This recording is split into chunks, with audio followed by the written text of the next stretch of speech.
Hello friends, আসসালামু আলাইকুম। আজকের রেসিপিতে স্বাগতম জানাচ্ছি।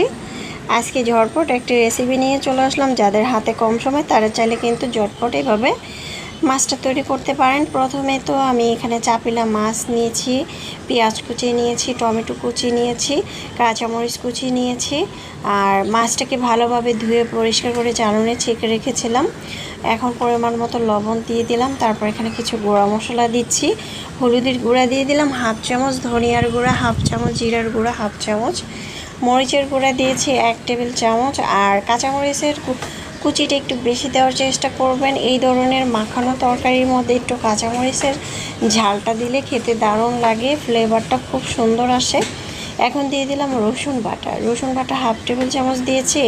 আর এখানে রেগুলার রান্নার তেল দিয়েছি প্রায় 2 টেবিল চামচের মতো। আর মাখিয়ে তরকারি রান্না করলে তেলের পরিমাণটা একটু কমই লাগে, আর খেতে কিন্তু দারুণ লাগে। যাই হোক, এখন আমি হাতের সাহায্যে খুব ভালো করে মেখে নিচ্ছি। আপনারা চাইলে কিন্তু সরিষার তেলটা দিয়েও এটা রান্না করতে পারেন।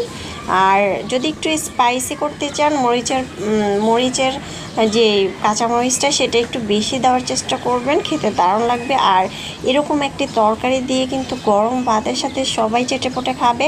আর একটু হালকা ঝোল ঝোল রাখবেন, দেখবেন এই ঝোলটা দিয়ে ভাত সবাই চেটেপুটে খেয়ে নেবে। আমার বাসায় আমি সত্যি যে যখন এইভাবে রান্না করি সবাই তো চেটেপুটে খায় এবং খুবই মজা পায়, বলে যে খুবই মজা হয়েছে। আর এই টমেটোটা কিন্তু গোল টমেটো দিয়েছি, দেশি টমেটোটা দিয়েছি। এখন খুব ভালো করে হাতের সাহায্যে মেখে নিলাম। দেখতে পাচ্ছেন খুব ভালো করে কিন্তু আমার মাখা হয়ে গিয়েছে। এ পর্যায়ে কিন্তু আমি এখানে দিয়ে দেব পানি। আমি এখানে 1.5 কাপ পানি দিচ্ছি। 1.5 কাপ পানি দিলেই কিন্তু হয়ে যাবে তরকারিটা রান্না পারফেক্ট।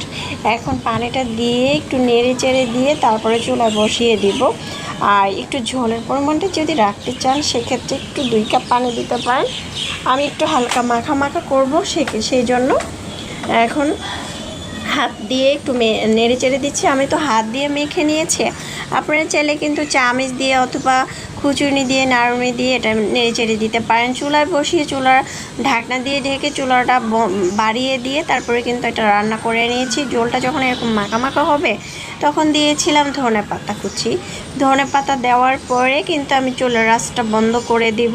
এরকম হালকা ঝোল রাখলে কিন্তু তরকারিটা খেতে ভীষণ ভালো লাগবে। আর যখন তরকারিটা ঠান্ডা হবে তখন ঝোলটা আর একটু শুকিয়ে যাবে, সেক্ষেত্রে একটু ঝোল থাকা অবস্থায় কিন্তু চুলাটা বন্ধ করতে হবে। এখন একটা বাটিতে পরিবেশন করে নিয়েছি। মাশাআল্লাহ, দেখতে যেমন সুন্দর হয়েছে, খেতে কিন্তু দারুণ মজা হয়েছিল। আশা করছি রেসিপি ট্রাই করবেন। রেসিপি ভালো লাগলে চ্যানেল সাবস্ক্রাইব করে লাইক দিয়ে পাশে থাকবেন। যারা নতুন রাঁধুনি তারা ঝটপট চাইলে এভাবে ট্রাই করতে পারেন। আল্লাহ হাফেজ, এনজয়।